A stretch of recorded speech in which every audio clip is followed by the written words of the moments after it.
తీసుకోకపోయినా ఈ BRS senior నాయకుడు స్వంత డబ్బులు ఖర్చు చేస్తూ ప్రజల కోసం వివిధ అభివృద్ధి పనులు పూర్తి చేస్తూ వారితో ప్రశంసలు అందుకుంటున్నాడు. ఆ కంటోన్మెంట్ శ్రీమంతుడే శ్రీ గణేష్.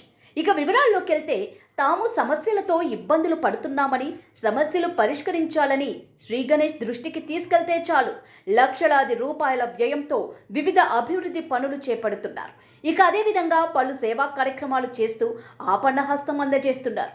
ఈ శ్రీమంతుడి కొన్ని ఉదాహరణలు: 3వ వార్డ్ మడ్ఫోర్డ్ అంబేద్కర్ హార్ట్స్, 7వ వార్డ్ సాయిబాబా హార్ట్స్లో మహిళల కోసం టాయిలెట్ల నిర్మాణం, డ్రైనేజీ పైప్ లైన్లు, 2వ వార్డులో మురుగునీరు ఇళ్లల్లోకి రాకుండా నాలాకు రిటర్నింగ్ వాల్, కమ్యూనిటీ హాల్లో వసతులు, మహిళలు ఆర్థికాభివృద్ధి సాధికారత సాధించే దిశగా స్వయం ఉపాధి శిక్షణ కేంద్రాలు నియోజకవర్గం వారీగా ఏర్పాటు చేస్తూ ట్రైనర్లను నియమిస్తున్నారు.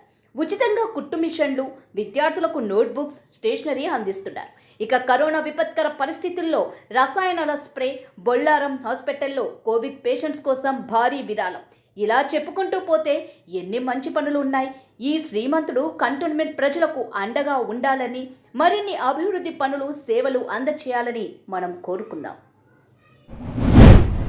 ప్రపంచంలో అధిక శాతం యువతను కలిగిన భారత్ రాబోయే రోజుల్లో అత్యంత కీలకంగా ఎదుగుతుందని కంటోన్మెంట్ సీఈఓ మధుకర్ నాయక్ ఆశాభావం వ్యక్తం చేశారు.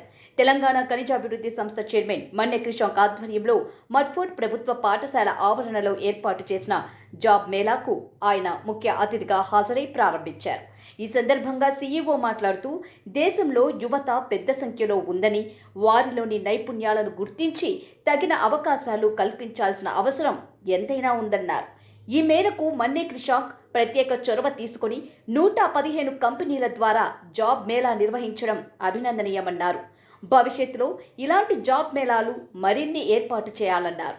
అనంతరం బీఆర్ఎస్ మల్కజ్గిరి పార్లమెంట్ ఇన్ఛార్జ్ మరి రాజశేఖర్ రెడ్డితో కలిసి పలువురికి ఉద్యోగ ఆఫర్ లెటర్లు అందజేశారు. యువతకు ఉపాధి అవకాశాలు కల్పించాలన్న సదుద్దేశంతో ఏర్పాటు చేసిన జాబ్ మేళాకు విశేష స్పందన లభించడం అభినందనీయమని నార్త్ జోన్ డీసీపీ చందన దీప్తి అన్నారు. జాబ్ మేళా ముగింపునకు హాజరైన ఆమె ఉద్యోగాలు పొందిన యువతను ఉద్దేశించి మాట్లాడారు. ఎంట్రీ లెవెల్లో చిన్నపాటి ఉద్యోగంలో చేరిన అంచెలంచెలుగా ఎదిగేలా ప్రణాళికలు రూపొందించుకోవాలని సూచించారు. మొత్తం 1437 మంది అభ్యర్థులు జాబ్ మేళాలకు హాజరు కాగా వీరిలో 419 మంది అక్కడికక్కడే ఉద్యోగాలు లభించాయి. మిగతా వారికి సైతం త్వరలోనే వివిధ సంస్థల ద్వారా ఉద్యోగాలు ఇచ్చే అవకాశం ఉందని మన్నె క్రిషాంక్ తెలిపారు. ఈ కార్యక్రమంలో టీఎస్ఈడబ్ల్యూడీసీ చైర్మన్ రావుల శ్రీధర్ రెడ్డి, బోర్డు మాజీ సభ్యులు ప్రభాకర్, శ్యామ్ కుమార్, నళిని కిరణ్, బీఆర్ఎస్ నేతలు ముప్పిడి మధుకర్, ప్రభుగుప్తా, రాజు సింగ్ తదితరులు పాల్గొన్నారు. వేసవి సెలవుల్లో విద్యార్థులకు క్రీడల పట్ల ఆసక్తిని పెంపొందించేందుకు మొట్టమొదటిసారి కంటోన్మెంట్ బోర్డు ఆధ్వర్యంలో చేపట్టిన వేసవి క్రీడా శిక్షణ శిబిరాలు కంటోన్మెంట్లో విజయవంతమయ్యాయి. CEO Madhukar Nayak, board nominated సభ్యులు J Ramakrishna, sanitary inspector Akula Mahender, ఇతర సిబ్బంది ఈ శిబిరాలను ప్రణాళికతో కొనసాగించారు. Mudfort hockey ground, Tirumalagiri football playground, Bollaram ప్లేగ్రౌండ్లో cricket, volleyball, football, martial arts, ఇతర క్రీడల్లో పలువురికి శిక్షణ అందజేశారు. 45 రోజుల పాటు కొనసాగిన ఈ వేసవి క్రీడా శిక్షణ శిబిరాలు ఈరోజు ముగిశాయి. శిక్షణ పొందిన క్రీడాకారులకు టోర్నమెంట్ పోటీలు నిర్వహించి విజేతలకు, ప్రతిభ కనపరిచిన క్రీడాకారులకు సీఈఓ మధుకర్ నాయక్, రామకృష్ణ తదితరులు బహుమతులు, ట్రోఫీ అందజేశారు. ఈ సందర్భంగా సీఈఓ మాట్లాడుతూ ఇకపై ప్రతి వేసవిలో బోర్డు ఆధ్వర్యంలో క్రీడా శిక్షణ శిబిరాలు నిర్వహిస్తామని చెప్పారు. క్రీడలు, క్రీడాకారులకు తగిన ప్రోత్సాహం అందిస్తామన్నారు. ఈ బహుమతుల కార్యక్రమంలో శానిటరీ విభాగం ఇన్స్పెక్టర్లు అమిత్, పుష్పేండర్, అశుతోష్, ఎస్ఓ ప్రవీణ్, దఫాదర్లు రాజేష్, రామకృష్ణ, వెటరన్ క్రీడాకారులు రాజన్, మోహన్, దిలీప్, జనార్దన్ పాల్గొన్నారు. కంటోన్మెంట్ న్యూ బోయినపల్లి బాపూజీ నగర్లోని శ్రీ పోచమ్మ దేవాలయం 13వ వార్షికోత్సవ వేడుకలు ఈరోజు ఘనంగా జరిగాయి. ఆధ్యాత్మిక వాతావరణంలో భక్తి శ్రద్ధలతో భక్తులు పూజలు నిర్వహించారు. ఈ వార్షికోత్సవ సందర్భంగా ప్రత్యేక పూజలు, అన్నదాన కార్యక్రమాలు నిర్వహించారు. ఈ కార్యక్రమంలో కంటోన్మెంట్ బోర్డు మాజీ ఉపాధ్యక్షులు జంపన ప్రతాప్, బీఆర్ఎస్ సీనియర్ నాయకులు శ్రీ గణేష్ ముఖ్య అతిథిగా హాజరై వేరువేరుగా పూజలు చేశారు. శ్రీ గణేష్ అన్నదాన కార్యక్రమాన్ని ప్రారంభించారు.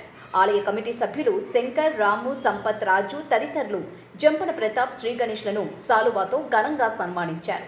ఆలయ కమిటీ సభ్యులు శంకర్, రాము, సంపత్, రాజుతో పాటు శరత్, శ్రీకాంత్, స్థానికులు అజిత్, ప్రేమ్, ముదిరాజ్, దుర్గయ్య, రామారావు, డఫదర్లు, గణేష్, నరసింహారాజు తదితరులు పాల్గొన్నారు.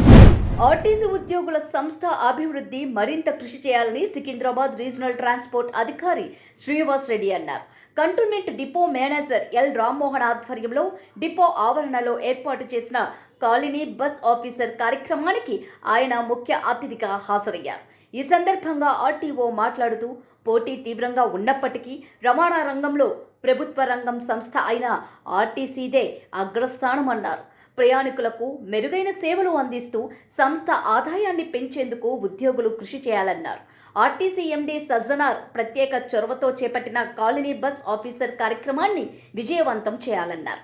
డిపో మేనేజర్ రామ్మోహన్ మాట్లాడుతూ ఆర్టీసీ ప్రతిరోజు 30 లక్షల మంది ప్రయాణికులకు సురక్షితంగా గమ్యస్థానాలకు చేరవేస్తోందన్నారు. సిబ్బంది చిత్తశుద్ధితో పనిచేయడం ద్వారానే ప్రజల్లో ఆర్టీసీ పట్ల ప్రత్యేక నమ్మకం ఏర్పడిందన్నారు. ఈ కార్యక్రమంలో Marredpally traffic sub inspector Ramachandra Nayak, RTC assistant మేనేజర్లు యాకూబ్, బాలరాజ్, శ్రీనివాసరావు, సూపరింటెండెంట్ రమణ, సూపర్వైజర్లు ముత్యాలు, సిఎస్ రెడ్డి, పబ్బా శ్రీనివాస్, వేణుగోపాల్, నర్సయ్య, సంజీవరెడ్డి తదితరులు పాల్గొన్నారు.